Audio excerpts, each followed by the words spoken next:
दोस्तों, क्या मैं आपको कुछ मोस्ट फेमस भोजपुरी गानों के बोल सुनाऊं? लवंडिया लंदन से लाएंगे, रात भर डीजे बजाएंगे, पांडे जी का बेटा हूँ, चुम्मा चिपक के लेता हूँ। अभी ये क्या, जब तक लिपस्टिक, ब्लाउज और ढोड़ी जैसे वर्ड्स गाने में ना आ जाए तब तक आज की भोजपुरी संगीत कंप्लीट थोड़ी होगी। जी हाँ, ये वही भोजपुरी इंडस्ट्री है जिसमें अमिताभ बच्चन, धर्मेंद्र, अजय देवगन और मिथुन चक्रवर्ती जैसे बड़े बड़े एक्टर्स भी काम कर चुके हैं। और यहाँ हमें गंगा किनारे मोरा गाँव, बलम परदेसिया और ससुरा बड़ा पैसे वाला जैसी सुपरहिट मूवीज भी देखने को मिली हैं। लेकिन आखिर क्यों हमारी पुरानी संस्कृति को जीवित रखने वाली भाषा भोजपुरी को आज अश्लीलता के साथ जोड़ा जाता है? आज क्यों मनोज वाजपेयी, पंकज त्रिपाठी और नवाजुद्दीन सिद्दीकी जैसे टैलेंटेड एक्टर यूपी बिहार के होने के बावजूद भी इस इंडस्ट्री में काम नहीं करना चाहते? आज की इस वीडियो में हम सब कुछ जानने वाले हैं।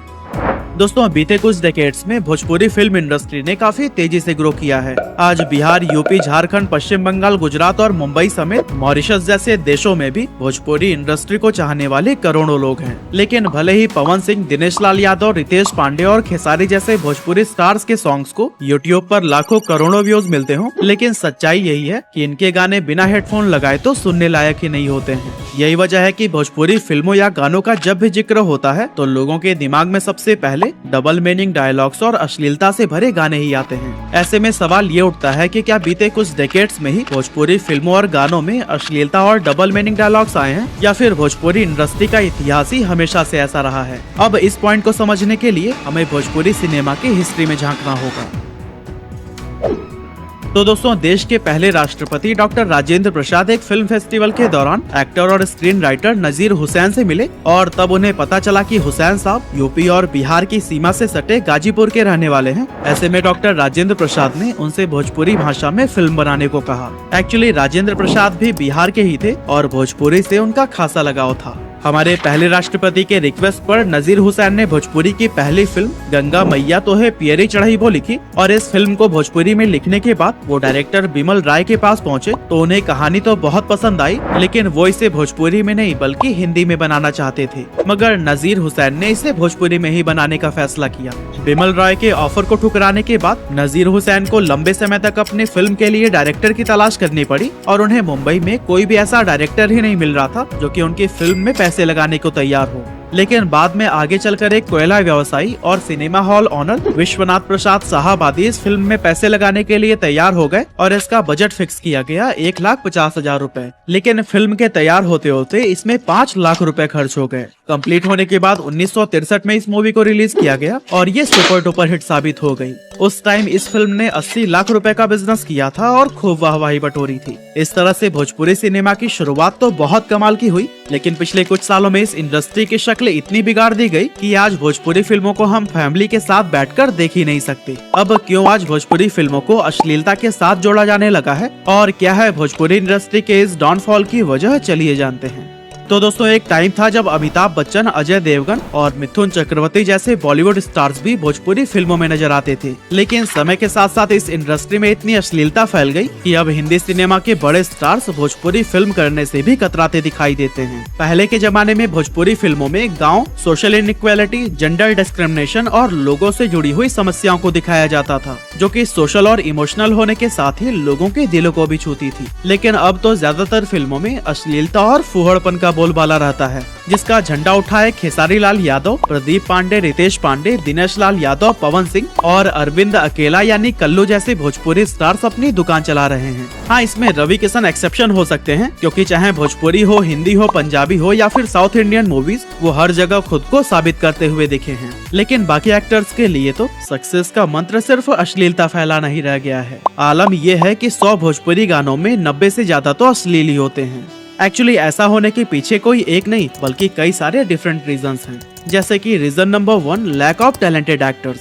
दोस्तों, भोजपुरी इंडस्ट्री में खुद को सबसे बड़ा स्टार साबित करने की लड़ाई तो चलती ही रहती है। कभी फेसबुक पर लाइव आकर एक्टर एक दूसरे को गाली देते हैं, तो कभी मीडिया के सामने किसी दूसरे एक्टर का मजाक उड़ाते हैं। अब इस काम में तो वो खूब मजे हुए खिलाड़ी हैं, बस उनसे चूक सिर्फ एक ही चीज में हो जाती है और वो है एक्टिंग। जी हाँ, हमारे भोजपुरी एक्टर्स का दूर दूर तक एक्टिंग से कुछ भी लेना देना नहीं है, और हो भी क्यों, जब अच्छी एक्टिंग आना भोजपुरी फिल्म इंडस्ट्री में एंटर करने के लिए जरूरी ही नहीं है। अब अगर आप भोजपुरी इंडस्ट्री में एक्टर बनना चाहते हैं तो आपको किसी भी एक्टिंग कोर्स में पैसा बर्बाद करने की जरूरत नहीं है, न ही थिएटर करने की और न ही मॉडलिंग जैसा कोई मुश्किल काम करने की। अगर आपको थोड़ी बहुत सिंगिंग आती है तो बस आप इस इंडस्ट्री के लिए एक बेस्ट चॉइस माने जाएंगे। इतना ही नहीं, आप जितना ज्यादा वल्गर गाने गाएंगे उतनी ही जल्दी आपको सफलता भी मिलेगी। जी हाँ, अफसोस की बात है, मगर कुछ इसी तरह की मेंटालिटी के बेस पर ही आज पूरी भोजपुरी इंडस्ट्री खड़ी है।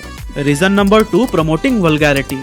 सिर्फ एक्टर ही नहीं बल्कि एक्ट्रेसेस की भी अगर बात करें तो भोजपुरी फिल्म में एंटर करने के लिए उन्हें भी एक्टिंग स्किल्स की जरूरत नहीं पड़ती। यहाँ पर उनकी एक्टिंग नहीं बल्कि उनकी बॉडी को देखा जाता है कि आखिर वो कितना दिखाने के लायक हैं। उन्हें बस वल्गर गानों पर नाचना और अपनी बॉडी को एक्सपोज करना आना चाहिए। यही वजह है कि एक दो हीरोइनों को छोड़कर भोजपुरी फिल्म इंडस्ट्री में आपको जितनी भी एक्ट्रेसेस देखने को मिलेंगी उनकी बॉडी साइज बेडॉल होती है और उसे ही एक्सपोज करके फिल्म प्रोड्यूसर्स पैसे कमाते हैं।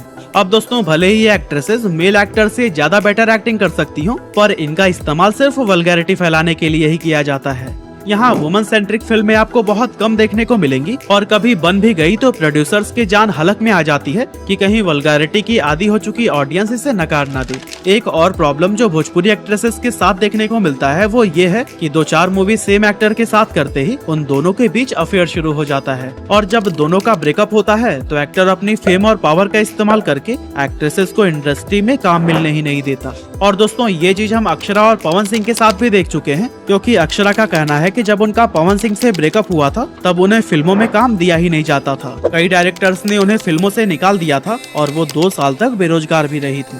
और कुछ इसी तरह की ही परेशानियां लगभग हर एक एक्ट्रेसेस के साथ है। ना ही वो अपने साथ होने वाले बदसलूकी के खिलाफ आवाज उठाती हैं और ना ही अंग प्रदर्शन का विरोध करती हैं, क्योंकि इन्हें पता है कि अगर काम चाहिए तो ये सब तो करना ही होगा। Reason number 3, problem with film makers.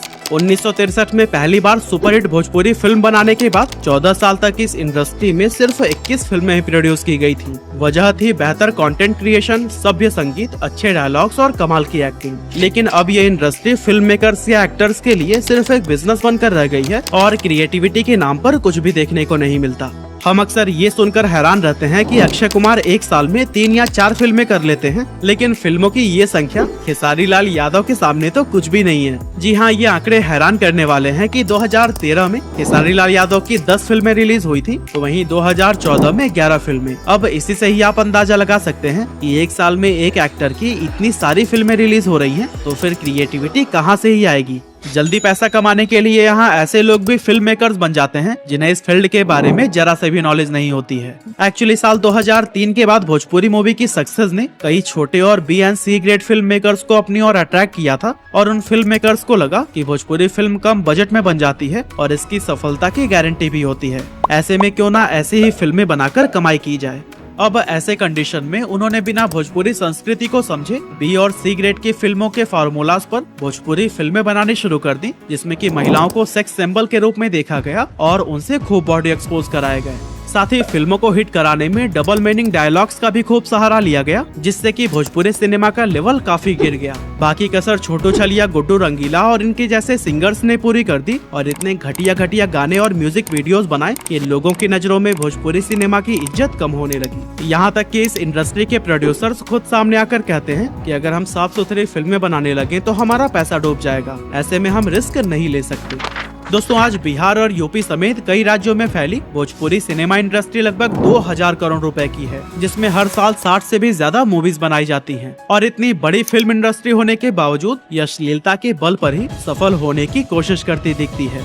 अब भोजपुरी इंडस्ट्री के वल्गर होने के पीछे गलती सिर्फ एक्टर और फिल्म मेकर्स की ही नहीं है, बल्कि इसे देखने और सुनने वालों की भी है। एग्जाम्पल के लिए खेसारी लाल के इस सॉन्ग को ले लीजिए, जिस पर 3 वीक्स में ही 22 मिलियन व्यूज आए थे। वहीं पवन सिंह के इस सॉन्ग पर 5 महीने में ही 45 मिलियन से भी ज्यादा व्यूज हैं। और दोस्तों, इससे साफ है कि ऑडियंस भी भोजपुरी सिंगर्स, एक्टर्स या फिर फिल्म मेकर्स से यही डिमांड कर रही है। लेकिन अगर ऑडियंस के सामने अश्लीलता से हटकर कुछ अच्छा कंटेंट पेश किया गया तो हो सकता है कि थोड़ा समय लगे, लेकिन इसे भी वो अपना भरपूर प्यार देंगे, क्योंकि शुरुआती दौर में भोजपुरी फिल्में इलाइट क्लास और वेल एजुकेटेड लोगों को भी खूब भाती थी। लेकिन जैसे जैसे इसमें वल्गैरिटी ने जगह लेना शुरू किया, इस तरह की ऑडियंस इससे दूर होती चली गई। इसीलिए अगर आज फिर से भोजपुरी फिल्मों में वही संस्कृति और समाज से जुड़ी चीजें वापस आ जाएं जो पहले हुआ करती थी, तो फिर सभ्य समाज के लोग इससे दोबारा जुड़ने लगेंगे, जिससे कि इस इंडस्ट्री को ज्यादा बड़ी ऑडियंस मिल पाएगी और साथ ही अर्निंग तो होगी ही, पर साउथ इंडस्ट्री की तरह ही भोजपुरी फिल्में भी नेशनल और इंटरनेशनल लेवल पर अपनी पहचान बना पाएंगी। वैसे आपका इस बारे में क्या ओपिनियन है, हमें कमेंट करके जरूर बताइएगा।